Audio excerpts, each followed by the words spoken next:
scary morning or magical midnight, wherever, whenever you may be, across the dimensions or around the vibrations. I'm Tillie Treadwell, and oh, have I got a show for you. Won't you join us on The Weird Walk Home? Hello, everyone. Welcome or welcome back. I am Tillie Treadwell, and tonight I have with me Mr. John Russell. He is quite the Renaissance man, and to be honest, I had a lot of trouble choosing just one topic for this evening because he's done so much and he's written a number of books. And even in his more personal life, there's a lot of ground to cover. So I figured that we could just kind of have maybe a tour de force tonight, if you will. In case you're not familiar with John, John, would you please kindly tell us who you are, where you've been, where you're going? Sure, I'll give you the elevator pitch. Tillie, first off, Happy New Year, and it's great to be here with you tonight. I really appreciate you having me on the show. This is going to be so much fun. I've been looking forward to this. Awesome. And just the elevator pitch about myself. I have been a professional psychic for over 50 years. I've read for clients in over 40 countries, which blows my mind. I've done paranormal investigations since the age of 11, and I'm going to be turning 70 in a few months. So I've been around the block a few times. And I've written 3 books now, 3 nonfiction books on the paranormal, 2 on my personal experiences. One is a how-to book that tells people how to successfully increase their psychic abilities so that they can live a better life. And that's the elevator pitch. And I still read for a worldwide clientele. And I have finished my 4th book, which will be coming out sometime this year. And I'm about halfway finished through my 5th book and got more in the pipeline. So lots of neat things going on. That is truly phenomenal. So, when you were a child, Right. what drew you to the paranormal to begin with? You said that you started doing this at around 11 years old. Well, that's when I started doing paranormal investigations. Yeah. What drew me to this, I was actually kind of pushed into it when I was about 5. I was lying in bed, sound asleep one night. It was the middle of the night and pitch black outside. And all of a sudden, I woke up totally, completely wide awake, no drowsiness, no grogginess. And I couldn't figure out what the reason for that was. And I laid there in bed and listened. I thought, well, maybe there was a noise outside. And that's what woke me. And I laid there and listened. There wasn't any noise, wasn't any sound. So I thought, well, this is really strange. And I raised up on my elbows, just kind of looked around my bedroom. And my bedroom door was open, and my parents had left a nightlight on down the hallway so I could see. Excuse me. And around the doorway in the hall, around the door frame, there was this elderly black gentleman peering around the doorway looking at me in my bedroom. Mhm. And my family was white. We didn't have anyone black living with us. I don't even think we had black friends at the time. And I assumed somebody had broken into the house, that there was an intruder in the house. So I screamed bloody murder. And when I did, the elderly black gentleman walked around the doorway into the hall, started walking toward me, walking into my bedroom. And he was every bit as solid as you or I. He wasn't Wow. translucent, wasn't transparent. He was totally, completely solid. And I knew he was elderly because he had close cropped white hair and he had a white mustache. So I knew he was elderly. And I can tell you the clothes he had on. He had on this red plaid flannel shirt, khaki pants, black belt, black shoes.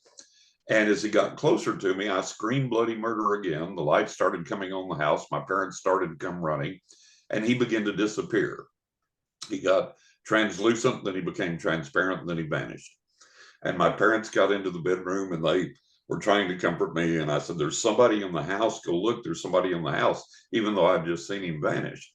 Mhm. And they were like, no, no, you just had a nightmare. It was something on TV and it gave you a nightmare. And I said, no, there's somebody in this house. Go look. And so my fright was so real. My father actually checked all the doors and windows, looked in the closets, even looked under the beds. And of course, there was nobody there in the flesh.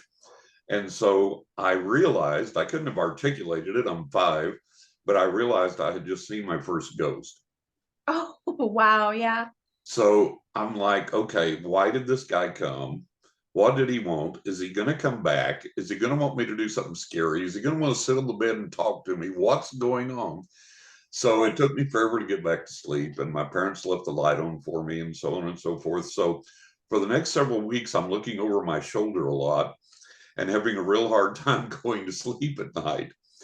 And these paranormal manifestations begin to occur on the physical realm.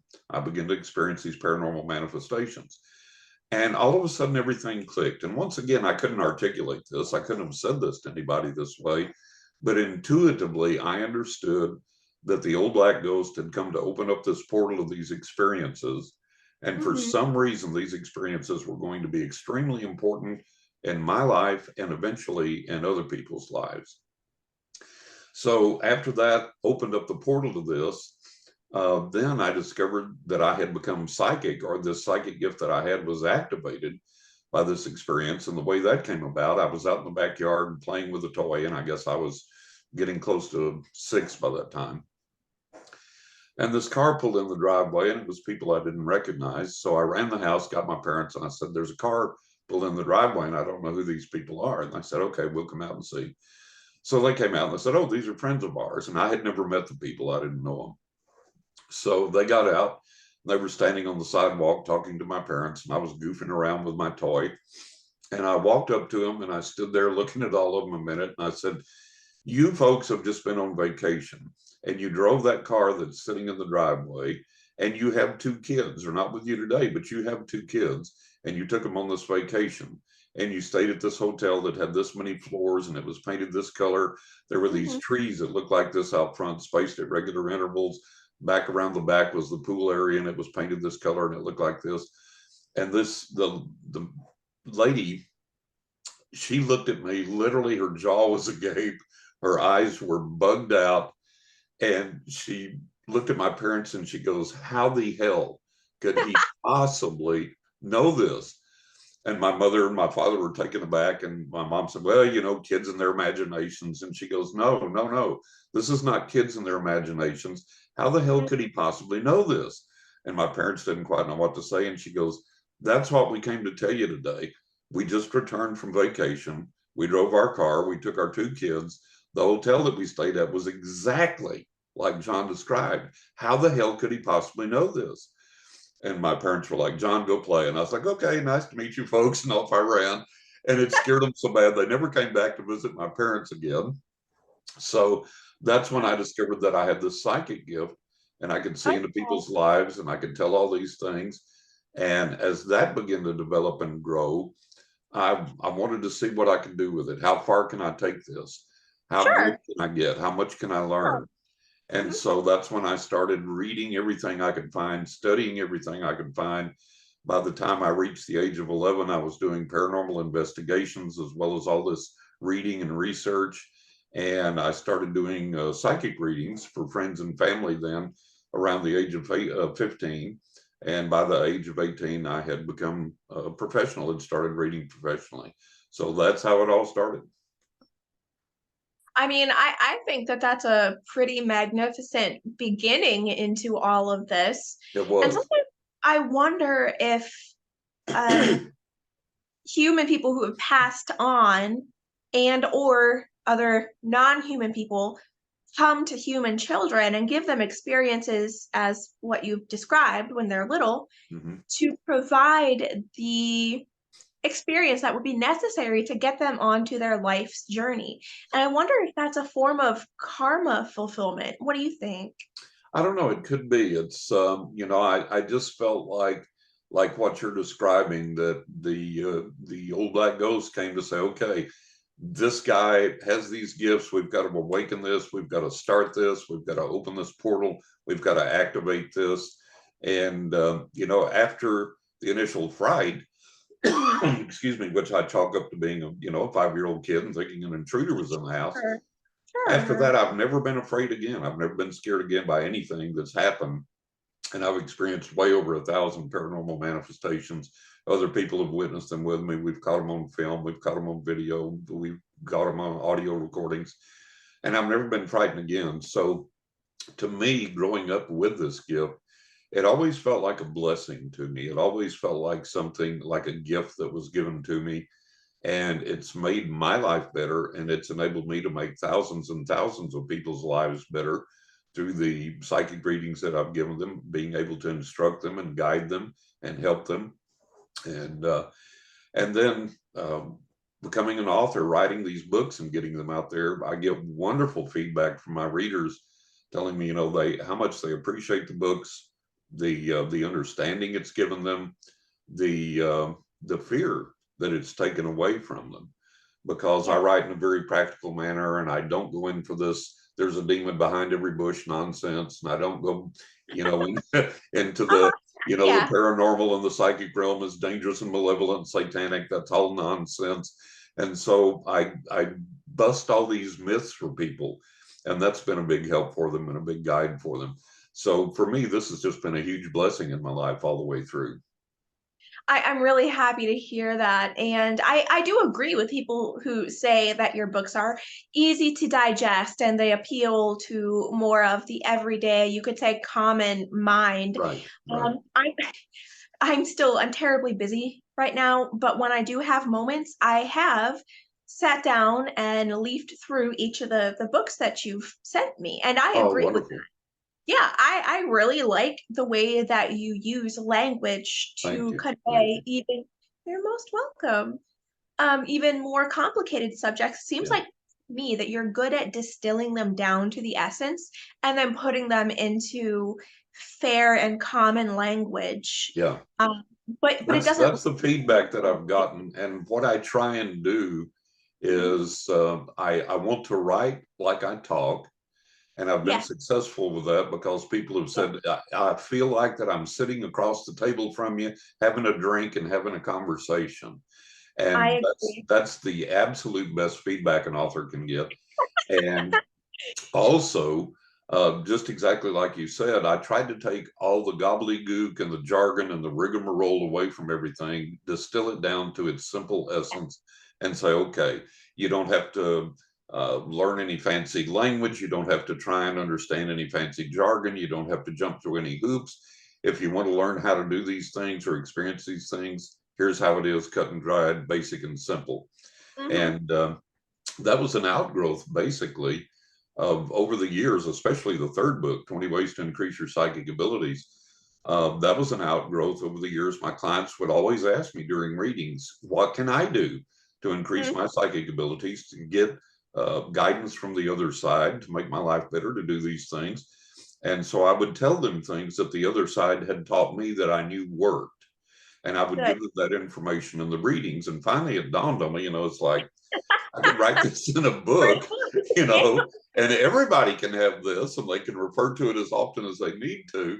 And so that exactly. was that was the impetus for writing that third book. Fantastic. I'm so glad that you brought up that book specifically, without too many spoilers, because I do believe that this book is absolutely worth purchasing. Oh, thank you. Could you- You're welcome, darling. Could you give us your number one tip for our audience here to improve their psychic abilities or their accuracy or their intuition? Do you mind? What's your number one tip? Yeah, the number one thing that I tell people, apart from the techniques in the book and how to use those, the number one thing I tell people is you have to ask. You have to go to the other side every day, and you have to Hmm. say, okay, here I am. What am I supposed to be doing today? What am I supposed to be learning today or practicing today? And then you get quiet and you listen. And the Yeah, problem is, all of us ask all the time, oh, God, help me. Oh, I'm sick, heal me. Oh, I need this. Oh, that's my it. money, blah, blah, blah, blah, blah. And then we never shut up, and we never Exactly. listen and wait for the answer. And I tell Right. people, I say, look, we're constantly plugged in. The TV's on in the background. We're scrolling on the cell phone. The music's going, blah, blah, blah, blah, blah. And to receive this information, we need to get quiet. We need to be in the silence. No cell phone, no TV, no music, quiet. And then we need to listen. And after we ask, we need to listen. and we need to wait for that voice to come to guide us and to tell us what we need to do. And then most importantly, when we receive it, we need to act on it. I agree. Yeah. You know, in my own life, as a well, I'm now retired, but I was a paranormal, like a professional paranormal investigator and Mm-hmm. a professional paranormal counselor. That is Mm-hmm. something that I realized in my professional life that caused me to retire far earlier than what I would have. And Mm-hmm. then also in my personal life, I've realized that most human beings, they love to take, but they do not at all like to sit and be quiet and listen and then Exactly. do what is given to them as advice, even though that would get them exactly what it is they want. Right. It's that constant take, take, take, and the Yeah. complaining and the Yeah. whining Yeah. and just me. Yep. And yeah. So what you're saying lines up pretty much exactly with my own experience, and I agree with Exactly. you actually. Exactly. Yeah. Yeah. And it's so true. You know, we demand an instant answer to everything. We Yeah. demand constant stimulation. We demand constant noise. And people are sometimes afraid to be quiet and afraid to be in silence and afraid to Yeah. have that aloneness, that alone time with spirit. And people have just lost the connection with the spirit realm. They've lost the connection with nature. Right. I've been an Right. outdoorsman my entire life, and I've always loved nature, and I've spent as much time as I could in nature. And I recall one instance, I was at one of the state parks here, and I would go and spend hours in the state parks hiking and just sitting and just watching nature and listening to nature and communing with the spirit realm. And I remember this one time I was sitting there and this car pulled up, and this man and his wife got out, and they walked maybe 30, 40, 50 feet and looked at some things. And then they turned around and they looked up in the sky and looked at the trees and looked at some things. And then they walked over to something else and looked at some things. Then they got in their car and left. And they'd been there maybe literally 5 minutes. And that was that was their idea of, well, we went to the park, you know, we were out in nature. I'm like, my God, you know. Yeah. Yeah. Yeah. I I hear you on that. And too, when I've worked with people, I've found that most people are way too obsessed with themselves, with their Yeah, own thoughts, with their own feelings, yeah, with their own demands. And so they tune out every other opportunity and they tune out other people's experiences of them. Then they exactly. also tune out, you could say, the divine as well. Yeah. And so the biggest suggestion that I have for people is to learn to become selfless and egoless as much as possible. Does that make sense? Makes perfect sense. And that's exactly what we need to do. And we do have to learn, like you're saying, it can't be about me all the time, Right. because, you know, we have to help other people. As we receive help, we also need to give help. And Yeah. I firmly believe that there are people in this world that we can touch as individuals that no one else can. I think we all have a niche, and I think we all have a mission, and I think we all have an obligation. And Right. there are going to be people that you reach that I can't, and that's your obligation. And there are going to be people that I reach that you can't. That's my obligation. And I think we have to understand that we carry that with us, that we are in life for service as well as to receive the help and the things that we need. And I think that what you're saying, I agree with. People become so needy and so self-centered and so self-focused that it's just constantly, give me this, I need that, I need that, give me this, I need that, I want that. And they never realize that what they're doing is increasing their neediness and their problems with that energy, with that attitude, that it becomes a self-fulfilling prophecy in essence, and that they, and their mind, it's all such self-focused need that it begins to attract this aura of neediness and this aura of helplessness and this aura of, I need more, I've got to have more, help me, help me, help me, Exactly. instead of saying, okay, what are the things I've been told? Let me put those into practice and help myself. And let me get intuitive guidance and see where I'm being led and see what I'm being told to do. And let me put that into practice to help myself. And then in addition to that, who around me can I help? You know, what Exactly. inspiration or comfort or whatever can I give to them? And, you know, I think we've lost that, and we've got to get back to that. Oh, I completely agree. Like I can't tell you how many fractured families and marriages and friendships that I've seen just because one or both parties is so focused on extracting resources from the other person as much as they Right. can and not Yeah. providing equal love or value back. And Exactly. then, right. So for myself, I've pulled back in my personal life from a lot Hmm. of people Hmm. because I'm really tired of just constantly hearing other people talk at me and take from me Right. without being able to give back anything in remotely the same measure. So like for me, I come to every relationship with how can I love you today? Right. But if someone is just constantly talking about themselves and their issues or their demands, their needs, their unhappiness, they don't ask my opinion, or if when I give my opinion, they will like literally ignore it. I've known a lot of people in my life Yeah. actually. They may initially ask me for my opinion, but then they will literally ignore it and move on to something maybe related to that subject that they Hmm. want to talk Hmm. about, but they don't care about my opinion enough even to acknowledge what I've just said. Exactly. Exactly. And Yeah. then if you do give them this inspired advice, like you say, it would help them, it Yeah. would get them out of their problem.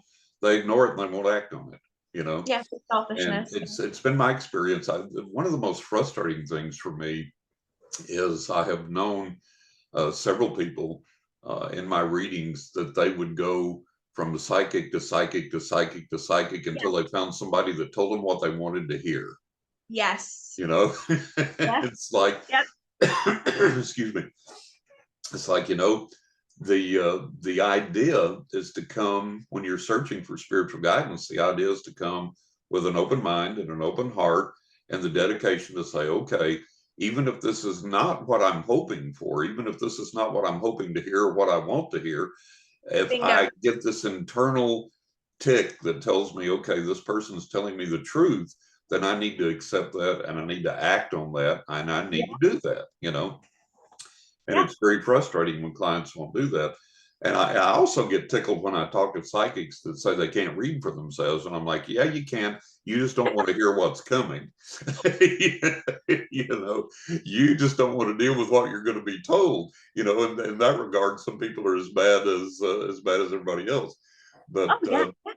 you know, we none of us like to be told we're going to have to wait, or the Yeah. answer is no, or Yeah. another time, or take another path, or whatever. We all have this thing that we want, and we have to have that. And sometimes the universe says no, and that's difficult for us to take. But that's part of our spiritual growth, our spiritual understanding, and Yeah. all of us have life lessons to learn. Indeed. It's like I've had these marvelous experiences and insights and gifts since I was a kid. And I can't tell you the number of life lessons I've had to learn and how I've been beaten, battered around. Some of it Right. because of my own stubbornness, and some of it just because, hey, John, this is a life lesson for you now. Buck up and learn this. So we have to understand that it's not all a bed of roses. I tell my clients all the time, you can be in the right place, right time, doing the right thing. You're still going to have obstacles. You're still going to have struggles. You're still going to have difficulties. It's just a normal part of living. But we can learn tools and techniques, or we can get guidance and insight to help us through those mazes of problems and troubles and difficulties and make it easier than it would be otherwise. Oh yeah, absolutely. And too, I quit all of my psychic work because of exactly what you said. People usually, in my experience, have just been like psychic shopping for someone who's just gonna, Yeah. yeah, yeah, you're absolutely right.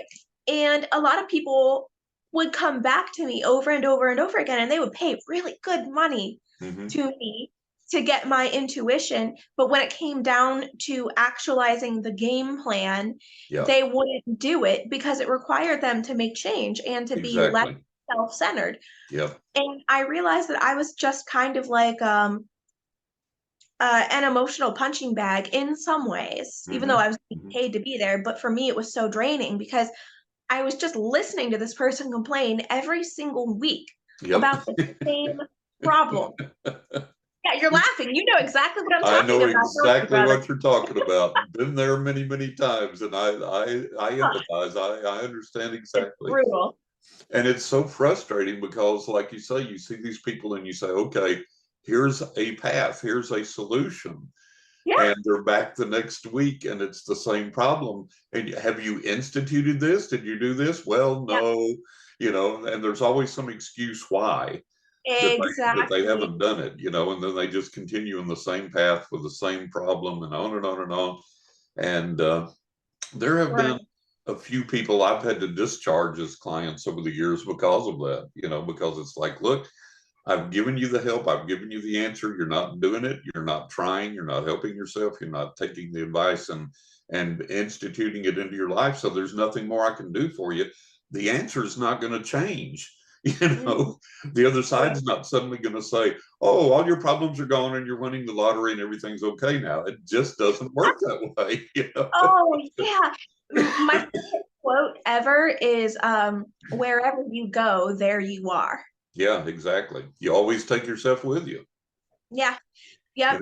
And even if you leave problems behind, like if there are problems in your environment and you leave that environment behind, but you don't change your mindset and Mhm. your energy and your attraction and your emotions and the way that you do things, it doesn't matter that you've left a bad environment behind. You've still got all that baggage that you carry internally with you, and you're just going to reenact that same thing in the new environment. Exactly. Yeah. A selfish, unhappy person is Yeah, selfish and unhappy, whether they have money, a great spouse, a great life otherwise, or not, because it's exactly. just internal. Yeah. And I've just gotten to the point where I admit I'm rather sick of people. Like you hop on and having a great connection, it seems. Like I used to have clients in the past who would see me every single week, or Hmm. they text me and see me multiple times a week. They couldn't even be bothered to ask me how my day or my week has gone. I know. They I did know. not Yeah, care about anything except getting that emotional fix. So exactly. I've just noticed that it seems like a lot of people could maybe do with being more loving and more selfless, and Yeah. that kind of emotional state would actually fix a lot of their problems. And maybe being a psychic is also part therapist in a way. What do you Yeah. think? I think it is, Yeah. and I've experienced to a degree what you're talking about. There are people that have never inquired about my well-being. How's your health? How are things? How's your family? Now, that's not all my clients. I've got some really great clients, and I've had clients that have been with me for decades. And some of them, we do have a genuine rapport. And there are some people that do care and they do ask, and how are you doing? And how's your energy? And how's your family? And how's the book writing? And so on and so forth. So I do have some very wonderful friends and clients that do ask that. But by the same token, just like you're saying, I've had people that are like, okay, those the boardwalk mechanical psychics where you go up and you put the money in and the little So, mechanicon, yeah, oh, and then they pop the ticket out with a fortune on it. A lot of people look at you that way. It's like, oh yeah. okay, I want advice. Here's John. Click, punch the button, give me the advice. Now, John, go away till I need you again. Oh my gosh. I think that you would make quite the striking Zoltar, my friend. Yeah, yeah, there you go. Love it. But yeah, so all of that griping about apparently base human nature Yeah, aside, I completely agree with you on everything that you're saying. And what makes a great client is someone who is open-hearted, they're open-minded, and they come there yeah, equally to give as they do to get. And I yeah, think that that's just how it should be in every type of relationship. exactly, exactly. So I don't know, that's just me. But thank you very much for sharing your number one tip. I very much appreciate that. Oh, you're welcome. Yes. So what about the other books that you have written, my friend? The first one, Riding with Ghost Angels and the Spirits of the Dead, that focuses primarily on my motorcycle riding. Now, I've been a biker since I was about 15. And on this current bike, Melissa, I have almost 114,000 miles on her. And a podcast host that I was interviewed by pointed out to me one day, I never thought about it this way, but they pointed out to me that mileage is the equivalent of 4.5 times around the circumference of the earth. Is it? Yeah, Oh, and I went and checked on it, and it is, and I was like, holy cow, I've ridden around the earth 4.5 times, that much mileage just on this bike alone. So yeah. the way that book came about actually was, I had shot a TV pilot for the History Channel, which unfortunately didn't air, but my producer and I became friends, and we continued to work on projects together. And I would tell him of these experiences that I had, and all of a sudden, these really over the top phenomenal paranormal experiences started to occur to me in conjunction with my bike rides, my motorcycle rides. So I was telling my producer, my friend, about some of those things, and he says, he said, look, start a blog and just write little short snippets of these things that we can use as an example when we're talking to producers. And, because we were broaching various TV shows and things and more ideas to get on the air. And he said, just write little snippets of these things. So when we're talking to a producer, we can point him to the blog and say, this is the type of thing we're talking about and that we'd like to highlight in the show. So I did that. And as time went along, I thought about all of the experiences I had, and I thought they were so meaningful. And some Mhm. of them were so over the top, even for what I've experienced. And I said, I've got to take all of these stories and I've got to expand them into the full version of what happened.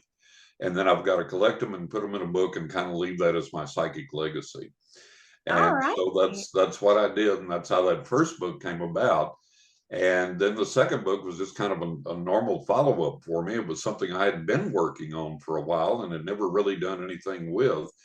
And it's actually kind of a prequel to the first book in that it takes my life from my childhood when I experienced the old black ghost that came to me, and then goes in sequential order up through my youth, my teenage years, into my adulthood, and into my various moves, and so on and so forth. And it recounts all of those paranormal experiences that I've had, what it was like to grow up psychic, how it was like to be treated by my peers in school and things like that, and the experiences I had as I grew and as I learned, and tells those experiences, and then goes on into my later years when I met Uri Geller face to face. It talks about going behind the scenes about shooting the TV pilot and some of the things I experienced there, and more of those things. And then, like I say, the third book, it was kind of like an idea whose time had come. Everybody kept asking me, okay, how do I do this? How do I get better? And I was like, okay, it's time to write this book. And people were like, well, why 20 ways? Why not 50 ways or 10 ways or whatever? And it's like, well, 20 ways was manageable. Yeah. There's enough variety of tools and techniques in there that everybody can find at least one thing that they're attracted to and want to do, or they can use everything in the book.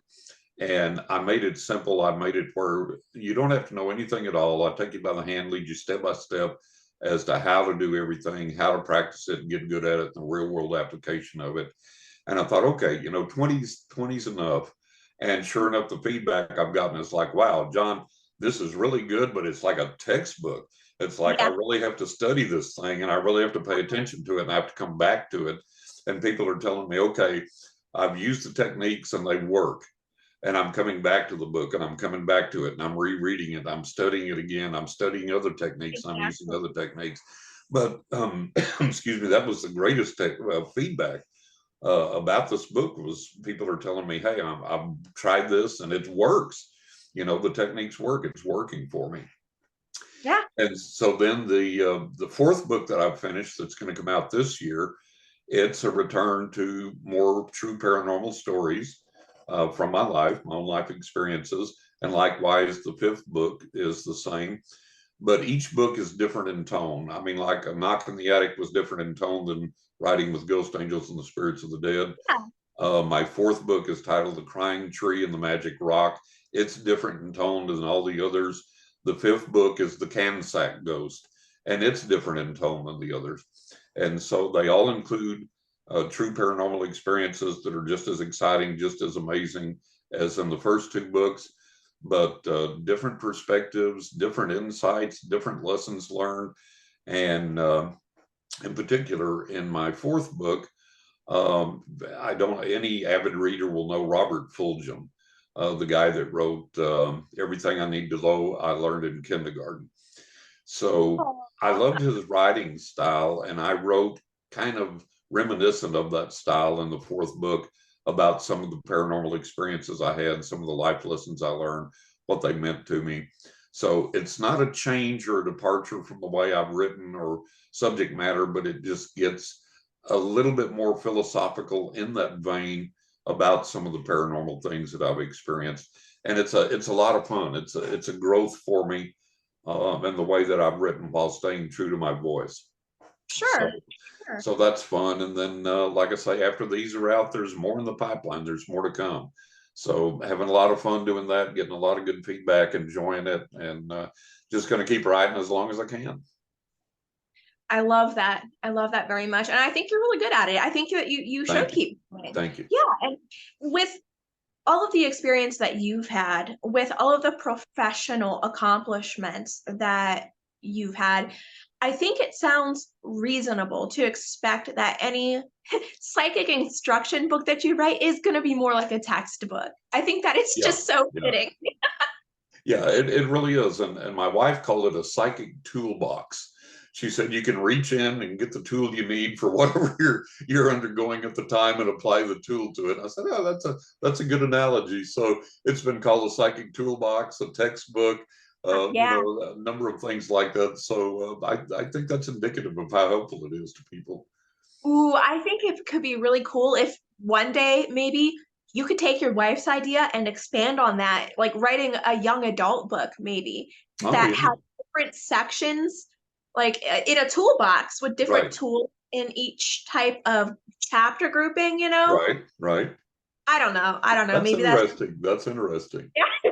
Yeah, that may be something I have to think about. Yeah. Oh yeah, no pressure. It was just something that came to me now. Oh, but speaking of authorship, Yeah. I want to know how you got involved with writing in the first place because I don't often find too many people who love motorcycles, but then they're also really into being a professional author Right. and a psychic. It's Yeah. very unique, and I admit that I find you utterly fascinating, my friend. Oh, thank you. Thank you. Yeah, Yeah. I started when I was a kid, I loved to tell stories.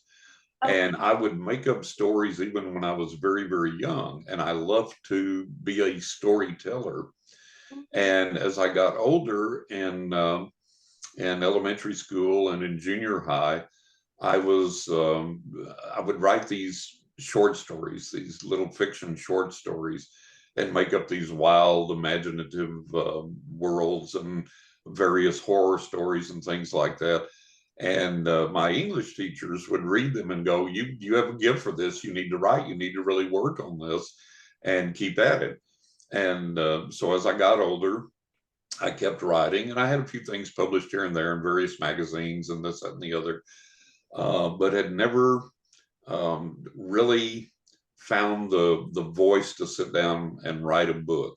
And I love storytelling still, and I love the fact that when I had all these paranormal experiences, that I could relate these to people verbally, and they got a lot from them. But I realized at some point I need to figure out a way to write this down.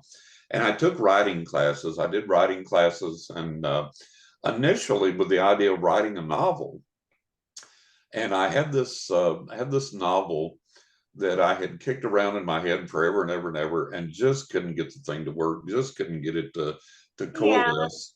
And then finally, when I sit down and started writing about the paranormal experiences I was having, it was like, oh, there's my voice. There's the path I need to take.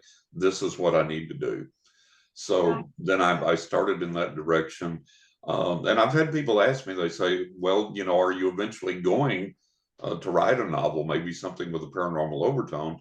And That I was my have, next I've started question. that. So I don't know how that'll pan out. I'm a nonfiction writer, and I'm Uh-huh. comfortable with that niche. But we'll see about the Busman's Holiday and see how it works out. I sent some chapters to a beta reader, and they said, "Oh, they loved it. They thought it was great." So we'll see where that goes. But Mostly it's going to be the nonfiction books that keep coming. Yeah. That's like, do you know who Mike Cleland is? Not off the top of my head. Okay. I find him to be a really interesting guy. Mhm. He's quickly becoming a friend of mine, Mhm. and he's done a few interviews with me. His specialty is writing nonfiction about owls and the paranormal. Oh, wonderful. Yes. So he recently had been writing a fiction novel, and he's been doing all of his own self-recording and like voice acting Oh, for neat. this audiobook version of it too. Oh, And so that's he was great. talking with me recently, and he's like, you know what? I think that nonfiction is more of what I'm, Yeah, passionate about. It's a right. completely different world. It really Yeah. is. They're two totally different realms of authorship, It really. is. It's different writing styles. It's different techniques. Yeah, It's different, and even though when you write nonfiction, it still has to be entertaining. of It's course. nobody's going to read anything dry, even if it's amazing. If it's dry, they're not going to read it. So I have to make my nonfiction material entertaining, but that doesn't translate to writing fiction. Like you say, that's a whole different animal. It's a whole different style, whole different technique, whole different mindset. And I think that here I'm the character, I'm the protagonist, so that voice is natural. But then in fiction, the protagonist is somebody that's not me, and you have to give them voice and let them speak. And That's that's right. that's a whole different animal. That's a whole different thing. So Mhm. we'll see if I do any good with that down the road. Excuse me. If nothing else, it would be a really interesting and entertaining study to see how you translate from one to the other. From one to the other, yeah, yeah. Well, it's a rather shocking thing that I'm working on right now because I'm working on crime fiction. I'm working on a serial killer novel, actually, Really? and it's going to have paranormal overtones at some point, which to me makes it really interesting. And I was describing when our kids were over, my wife's son and his wife, they were over for the holidays. And I was describing the book to them, and his wife was looking at me bug eyed, like, oh my God, this is horrific. And I was like, that's exactly the response I'm striving for. Well, that's, you got it. that's exactly the reaction I was hoping for. So we'll see how it goes. Hmm. So, what inspired you to write this book with a horrific crime bent to it? It was really funny. It came about the same way, when J.K. Rowling wrote the Harry Potter series, when she started that, Yeah, she said she was on the public transit and Harry Potter dropped into her mind full blown. she And did she say that. she Mhm. knew who he was and knew the story and the whole 9 yards worth. And that's the same way this evil character dropped into my head. It's like one day this guy showed up. I knew his name, I knew his heritage, his family lineage. I All knew right. I knew what he was all about. I knew his motivations, and it was like, holy cow! So okay, now I got to see if I can put this guy on paper and stay true to. I've got to tell his story and not my story. I've got Right. to be true to his voice. So that's how it came about. It just dropped in my head, like fully formed one day like that. And I was like, wow, this is a gift. I've got to see if I can, do something with it. Good for you. Yeah. That reminds me of one author that I read about who I think it was a woman, but I can't quite remember. This was a few years that I read this Hmm. account. Um, let's just say for now she wanted to write a book, a fiction book. Hmm. She had been sitting and trying to meditate, just opening her mind, and it came to her like instantaneously. Apparently, she was going to write a book, a fiction book, allegedly about a ballerina Hmm. who had gone through a certain set of events. And I wish I could remember exactly what it was, Hmm. but it wound up that it wasn't fiction. A few weeks later, what she had dropped into her head actually happened with a ballerina in her general area. Oh, So wow.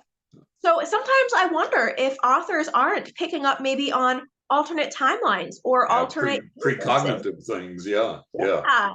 Yeah. Or Amazing, what amazing. if it's you in another lifetime or something and you Yeah. just don't know it? What do you think And you know about that? what's really interesting when you read about, I've read about the craft of writing and read about writers for most of my life.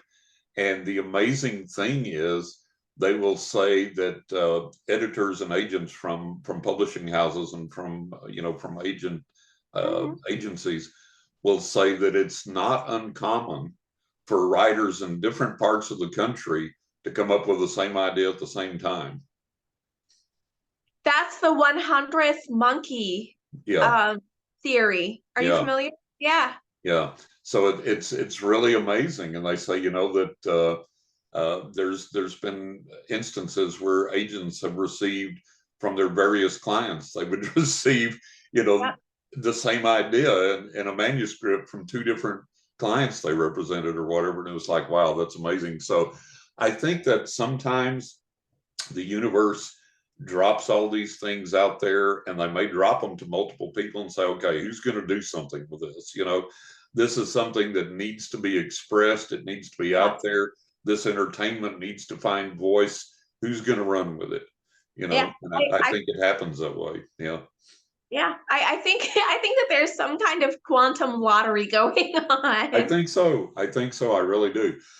And I think that, excuse me, I think that then when you prove yourself, and you show the other side, you show the universe that you're disciplined enough to sit down and to exercise that gift in that direction, then they give you more, and I more agree. comes and more comes. And Yeah. I always, in interviews with people that focus more strictly on the writing aspect of things, they always ask me, "What's your cure for writer's block?" Because that's a big thing with writers is writer's block. And I tell them what I learned, what I read when I was excuse me, when I was, I think, probably in my 20s. I read one of the writers' publications, and they had interviewed all these famous authors. And to a person, they all said the key is not to wait for the muse. If you wait for the muse, you're never going to put a word on paper. If you sit down and start work, the muse shows up. And the more you sit down and work, the more the muse shows up. So there's your Mhm. cure for writer's block. And they said most of the time, writer's block is an excuse to get away from the keyboard. And being Mhm. creative, being a writer, you're creative, so you can come up with any number of excuses. Oh, I need to go change the oil in the car. Oh, I need a new pair of slacks, so I need to go shopping. I'll get to the writing either this afternoon or tomorrow or whatever. So, we're creative in putting it off. And I think one of the things I think that leads to writer's block, so called, is that it's hard to sit here by yourself alone and discipline yourself to face the keyboard and Yeah. put in the work. And it's hard. It's It difficult. is. It still work. Yeah, it's still work. And I told one of the interviewers, I've said, in my life, I have done hard manual labor, and writing is much more difficult. It's much harder. It is. It is. Yeah, I think so. In all of my care for people, when I would be advising people, and even today, when I get into situations where people will ask me for creative or for psychic advice or for relationship advice, even, I almost always come back to one of two answers or a combination of both, but just in different areas of the perceived issue or situation. Typically, the issue, as I see it, is that someone is either way too self-involved yeah, or they are way too outside of themselves to be able yeah, to get what it is they want or they need. So yeah. for writers, it seems to me that you either have to go completely inward in yourself to pull out your own creativity, or you have to completely open yourself up to the universe for the universe to fill you with that muse, Yeah, as you said. it's a balancing act. It's a balancing Yeah. act. You have to open up to that, and then you have to go inside and pull out the necessary, techniques from within yourself to fulfill that, and to get it Yeah, on paper and to make it work. So it's a little bit of both, and it's difficult. It's very very tricky, it and is. You know, I don't remember who said it. There was a famous novelist that said it, and I can't think of his name off the top of my head, but he said there's three rules for writing a successful novel, and nobody knows what they are. All right. See that maybe. Yeah, yeah. It's open to interpretation. And I think that's so true because you know what's popular changes from year to year, and what agents are looking for and publishing houses are looking for changes from year to year. And so it's you know, if you try and write for the market, you're going to be doomed.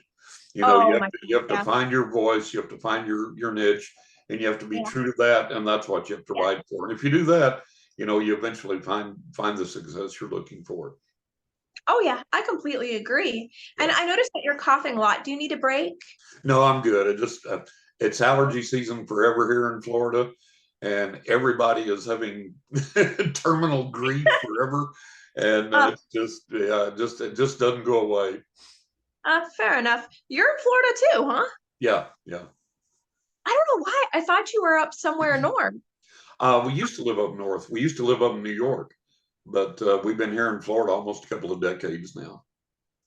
Gotcha, Yeah. gotcha. I'm over in Lake Mary. Where are you? Oh, okay. I'm in Ocala. Yeah, so we're Oh, not far nice. apart. Yeah. Yeah, not at all. Not at all. Hey, Yeah. maybe we'll bump into each other at the grocery store sometime. Yeah, there you go. There you go. Yeah.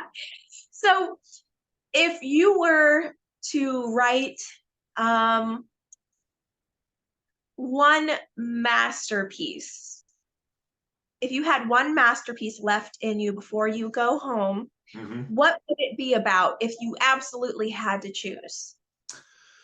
You know, I think I would just keep writing what I'm writing. I think that I would just keep expressing what I have through the experiences I've had, what they've taught me, and what I can convey to others that they can learn from that and apply to their own lives. And I think I just keep doing what I'm doing. Very cool. Yeah. So, with all of the experiences that you've had, have you ever met a genuine non-human person before? Like an Yeah. alien, a Yeah. fairy? Well, I've never met a like an extraterrestrial alien, but Mhm. I have encountered numerous spirits, people from the other side, Mhm. guardian angels. I've encountered entities that I don't know how to describe them or what they were. Hmm. Okay. And that's happened physically sometimes and on the material realm. And I always tell people, I said, look, we are surrounded by not only our deceased loved ones, our deceased pets, we're surrounded by guardian angels, we're surrounded by spirit guides, we're Mhm. also surrounded by intelligences, entities, beings that we don't know what are. And that doesn't mean they're malevolent or dangerous. It just means we don't know how to classify them. They're non-human. They weren't ever human. They're of some other species or race or whatever classification you want to give it. And we don't know exactly what they are. Um, but we do know that they're intelligent, that they interact with us. I remember one time being on my bike, and I love to ride these desolate country roads that we have here in Florida, and I came upon this turn on one of my favorite backcountry rides, and I always look in my rearview mirror when I turn. It's just a habit bikers get into. And on the side of the road, on the right hand side of the road, and I was turning left, there was nothing on the right hand side of the road. And when I turned left, I looked in the rearview mirror, and there was this slim black obelisk standing there, about maybe about 10, 12 feet tall, that was Mhm. absolutely physically solid, that had just appeared after I made my turn. And Huh. I started to turn around and go back so I could see if I could interact with it or see it physically. And about this time, a car came from the other direction and Of prevented course. me from turning around. And then when Yeah. I looked back, it had vanished. But the impression I got from it was that it was some type of intelligence that was one of the beings that watch over me or that kind Oh, of keep tabs on me. And it was kind of like, hey, want you to know that we're here. You're not alone. We're watching over you. We know where oh, you're at, you know. And I thought, wow, that's a great gift. That's really an awesome thing. So yeah, had quite a few experiences like that. that's interesting. Yeah, it was really Um, fascinating. Yeah, it is. I've also heard stories from other people, say, for example, that a non-human person had turned into like a trash bag on the street and just was floating down the street and then gradually floating up into the air and away. And it always amuses me the forms that non-human people can take in order Yeah, to achieve what they desire yeah, from human people. And it's interesting that it was an obelisk that showed up for you. yeah, yeah. Yeah, It I've was not really heard that strange. It was before. something I'd never seen before. And Huh, to get the idea that these sentient beings can show up in these various forms, and it may be projecting that form or that may be its actual form. right, We, right. we don't know which it is, but I thought it very, very interesting. And I always tell people, I say, look, when you begin to investigate the paranormal, if you're interested in that, you begin to investigate the paranormal, you have to be prepared to interact with it on its terms and in a Yes, very respectful way, because you don't know yes, what you're going to encounter and you yes. don't know what it's going to look like. You don't know how it's going to present itself. And if you're hoping for the 6 foot blonde, blue Mm-hmm. eyed male angel with wings, Mm-hmm. you're probably not going to get that. You may get something that looks like a troll, and Right. its appearance may be startling, but that doesn't mean that it's dangerous or harmful or malevolent.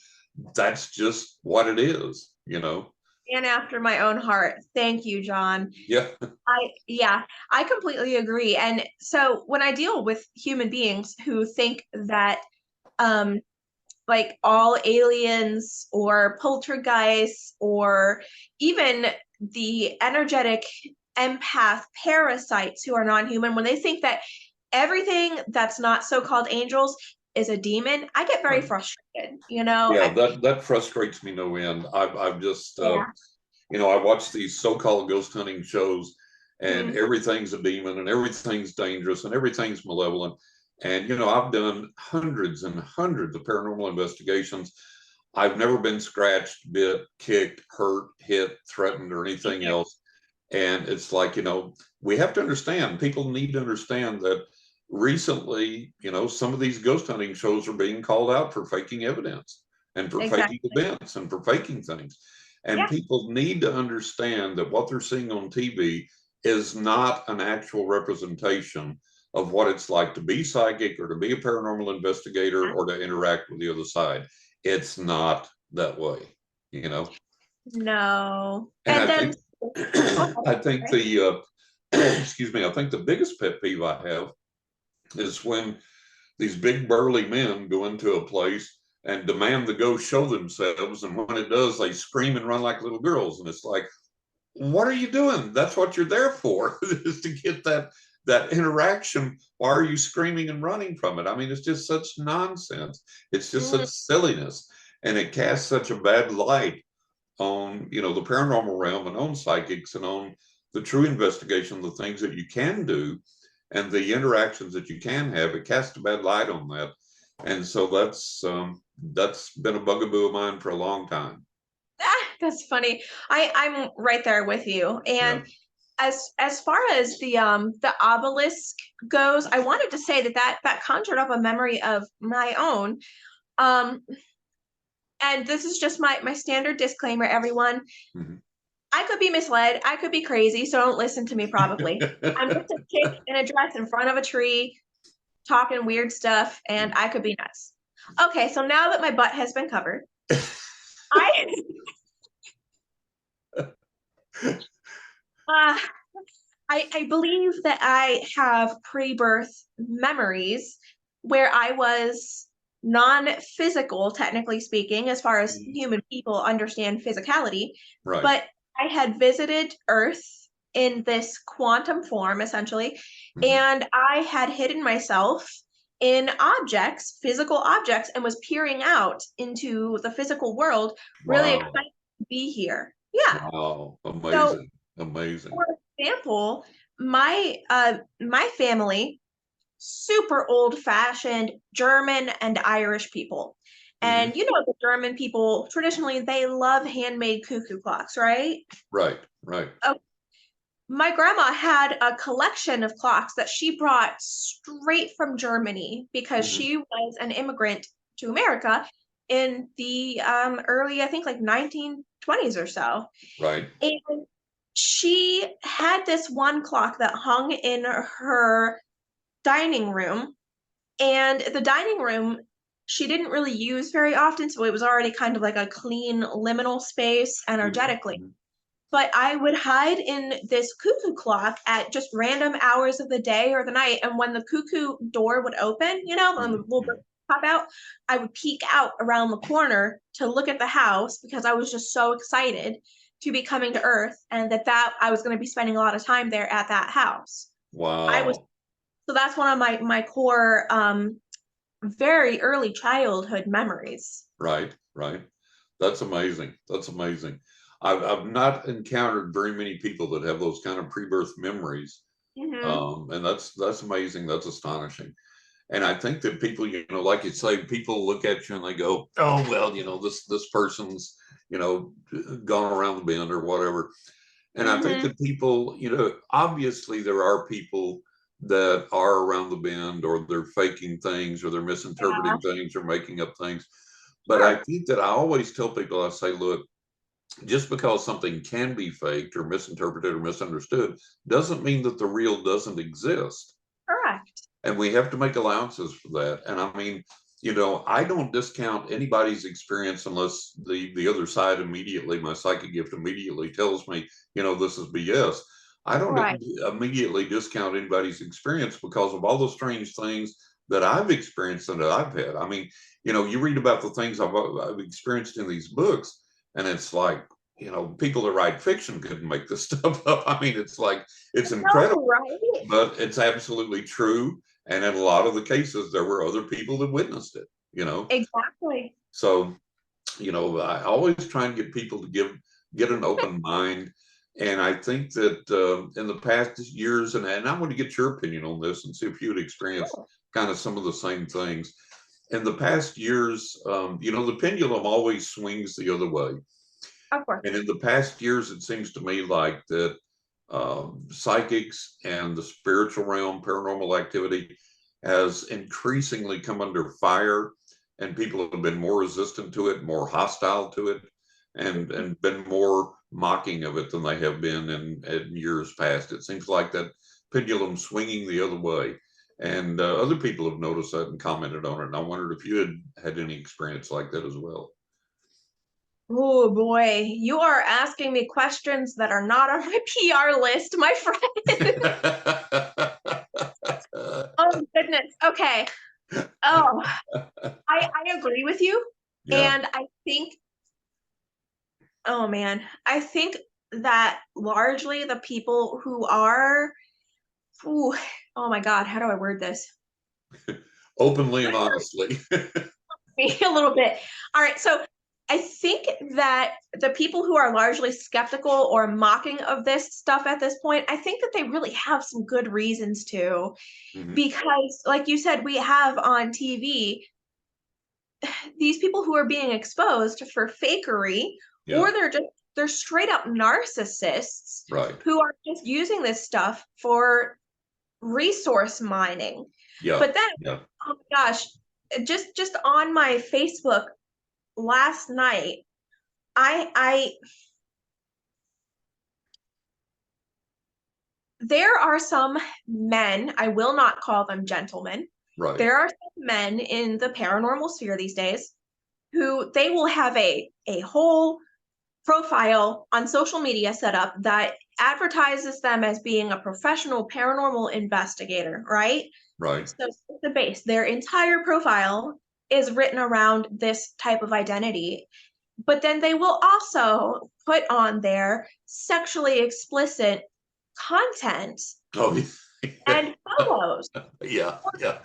They're making fun of other groups of people, like women. So Yep. they're Yep. misogynistic Yeah. explicitly. Yeah. So I had a man last night who he's friends on Facebook with a lot of other people that I'm friends with in this Hmm. paranormal professional sphere, right? Right. Right. Well, I got really tired of seeing his sexually explicit posts, and Yeah, so I unfriended him quietly. yeah. But he started stalking my page Oh, geez.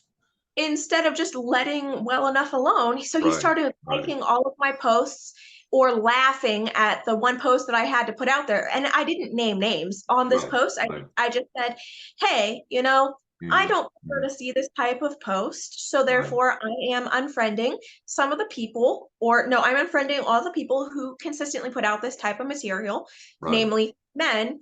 And I just don't like it. I don't think it's professional, but I also don't want to fight. I don't want Yeah, to argue. yeah. And how can people take us seriously when this is the type of stuff that's going on? We have got Exactly, narcissists, we've exactly. got Yeah, lying and faking, there's fraud going on, there's inappropriate behavior, yeah. unprofessional behavior. And there And is a lot of misogyny in the paranormal community. yeah, That's one thing that I've observed, and it really, really disturbs me because there is this big tendency towards misogyny. There is this large tendency to not take women seriously, or to yeah, mock them, or to sexualize them. right. And it just it's horrifying. It's totally unacceptable, and it does cast a bad light on the field. It does cast a bad aspersion, on the field, on the people. So yeah, those are some of the things that we deal with. And like you say, in some part, there may be good reason for people to to make fun, or the pendulum swings the other way, or whatever. And so, it's Yeah, incumbent upon us to do everything we can to be as professional as we can, yeah, and amen. to push that back the other way, and to do everything that we can to say, okay, look, don't let a few bad apples spoil the whole barrel. Overlook that, and keep mining for the truths that are here in the Yeah, spiritual realm, and in the psychic realm, and the paranormal realm. And let's take that and work with it. It's difficult enough, and it always has been, because scientists have always made fun of the paranormal, and skeptics have always said that it can't exist, and it doesn't exist, without even trying, without even researching it, and without even experimenting. So we've always had that to overcome. And now, like you say, we don't need all this other piled in on top of it, to just blacken it even more. So it's difficult. It's yeah, difficult times. yeah. And the thing is too, like, so all of the women that I have encountered almost are incredibly sexualizing them to themselves too. Yeah, yeah, I've noticed, or yeah. they're trying to fit in with the men, and I've had a lot of men that now I hold in some pretty high regard, because they'll approach me and they'll say, hey, I really like your style. You're Mhm. colorful, you're energetic, you're super creative, and you work really hard, but you're still a lady. And we Yeah, we like that. yeah. And so I'm like, okay, maybe there is a place for me here. But if not, I'm Absolutely, not gonna fight about absolutely. I'm not gonna fight the stream. I'm just Yeah, gonna go live a quiet, happy housewife life, you know? yeah, yeah. I hear you. No, I think there is a place there for you, and I think that you need to be the model and the example for more women, because I've observed what you're talking about. There's a lot of women that get into the paranormal field, and they sexualize themselves, and they wear revealing tight clothing, and all these type of things, and it's like the image becomes the message, I and agree. it's like, look, we're not out here to aggrandize ourselves. We're here to find the truth wherever that leads us. And, we should be doing that in a responsible, and a respectful, and a respectable manner. And, not, sex sells. Yeah, but let's put it over here with the selling cars or booze or something. Let's leave it out of the paranormal community, because Yeah. this is a spiritual thing, and we do face spiritual ramifications from our actions at some point. And it's like I always tell my wife, I say, you know, um, I am so rigid in my approach to honoring my gift, and being totally, completely, scrupulously honest with my gift, because I know this is real. And I know my guys on the other side are real, and they've watched over me, and they've followed me, and they're with me. They're around me all the time. And I know if I screwed up and sold out, man, they would lower the boom on me like I can't even tell you the grief that would come. And I know that. So I honor that and I stay true to that. Um, have I been a perfect person in my life? No. I screw up like Yeah. everybody screws up. But in my professional life with my gift, I have never messed up, never taken advantage of it, never, Right. used it for any, ulterior motive or anything like that. That's one thing I can go to bed with at night with a clean conscience, sleep well, and say, look, I've never abused my gift and never will. And like I say, I believe in that realm so strongly. I know the truth of that realm, and I know the grief I would face if I ever betrayed that. So I never betrayed that. Yeah, I hear you. And as far as women in the paranormal are concerned, my friends, the people in the audience, I'm not saying necessarily that I am judging anyone for how they dress in a super negative way. All I'm Sure. saying is that I have a different style, I have a different goal, and I have a different image that I would like to offer. And I hope that people can perhaps come to appreciate that maybe there's more than one way to become a woman in the paranormal professional sphere. Exactly. And Yeah, I agree with you. yeah, so for myself, I feel very sad in some ways that identity politics are being brought into this for me because I'm not at all into this kind of stuff. Yeah. It's I can't help but notice these patterns now, and um I just want to offer something different, but that means Yeah. I'll also tolerate something different, encourage something different. And I think that those choices are incredibly important when it comes to choosing one's own adventure. Would you agree? Absolutely. Absolutely 100%. And again, I think what you're saying is people do view us and make judgments on us. They do judge a book by its cover. Yeah, And I think that when you're representing something, that you have to conduct yourself in such a manner that the focus is not on you, but upon what you're doing and upon the field that you're investigating and upon what you're representing. I So agree. I agree with you 100%. Okay. I hate to say it, however, we are out of time for the Oh day. no. Well, we'll do it again. We'll do it again. I truly hope so. And so for everyone who would like to know where to find you, where can we get you online, John? Okay, the easiest way, if you want a reading or want to find out more about my psychic work, you can go to johnrussell.net. And if you want to find out more about my books, go to johnrussellauthor.com. So johnrussell.net for the psychic, johnrussellauthor.com for the books, and you'll find out everything you need to know. Lovely. And so everyone, we have learned today that John's been having fantastic and fantastical experiences ever since childhood, apparently a born psychic. We've learned all about the books that he's written and that are in the pipes for him. We've also learned about some philosophies in the psychic world and ways to help yourself develop. I think that is a great ending to the night, as well as discussing, the modern day paranormal social scene. Uh, and hopefully, we can continue to offer something different and beautiful in its own way as time moves on. Until next time, everyone, I have been Tillie Treadwell. This has been John Russell, and we wish you all a merry morning or a very magical midnight. Good night.